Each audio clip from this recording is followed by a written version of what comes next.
Hi friends, welcome to my channel. ఈరోజు మనము కీర్ తయారు చేద్దామండి. ఒక స్పెషల్ స్వీట్ ఐటమ్ అనమాట. దానికి కావాల్సిన పదార్థాలు ఒక్కోటిగా చెప్తాను. ఇదిగోండి, ఒక హాఫ్ లీటర్ పాలు తీసుకున్నాను, కస్టర్డ్ అండ్ పంచదార అండి. ఒక చిన్న గిన్నె తీసుకొని అందులో 3 టేబుల్ స్పూను కస్టర్డ్ పౌడరు, కాచి చల్లార్చిన పాలు హాఫ్ కప్ తీసుకుంటున్నాను. ఈ మొత్తం బాగా కలిపేసి మనము పక్కన పెట్టేసుకుందాము. ఇప్పుడు స్టవ్ పైన పాలు పెట్టేసి బాగా మరగనివ్వాలండి.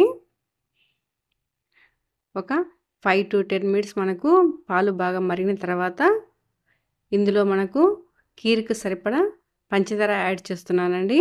మనము ఎప్పుడు చేసే కీర్లా కాకుండా కొంచెము డిఫరెంట్ స్టైల్లో మనము కీర్ తయారు చేసామంటే పిల్లలు చాలా ఇష్టంగా తింటారండి.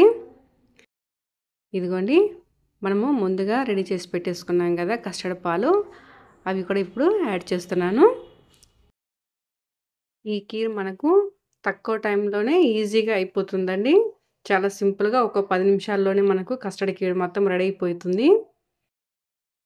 ఇదిగోండి, దగ్గర పడుతుంది కదా.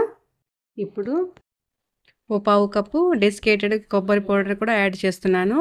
ఈ కొబ్బరి పౌడర్ మనం తింటున్నప్పుడు పంటికి తగలచ్చు, చాలా టేస్ట్గా బాగుంటుందండి. ఇప్పుడు ఒక 4 టేబుల్ స్పూన్ మిల్క్ మేడ్ కూడా యాడ్ చేస్తున్నాను. ఈ మిల్క్ మేడ్ వల్ల కీర్ అనేది ఇంకా రుచిగా ఉంటుందండి. అదేవిధంగా కట్ చేసిన నట్స్ కూడా వేస్తున్నాను. కస్టర్డ్ కీర్ రెడీ అయిపోయిందండి. ఇంకా బౌల్లో మనము సర్వ్ చేద్దాము. ఇదిగోండి, మనకు కస్టర్డ్ కీర్ నట్స్తో పాటు మిల్క్ మేడ్ తోటి చాలా టేస్ట్గా ఉంటుందండి. కస్టర్డ్ కీరు వేడివేడిగా కానీ లేదా ఫ్రిడ్జ్లో పెట్టి చల్లగా తీసుకున్న చాలా టేస్ట్ బాగుంటుందండి. ఓకేనండి, మీకు నా ఈ వీడియో నచ్చినట్లయితే లైక్ చేసి, షేర్ చేసి, సబ్స్క్రైబ్ చేయండి. Thank you.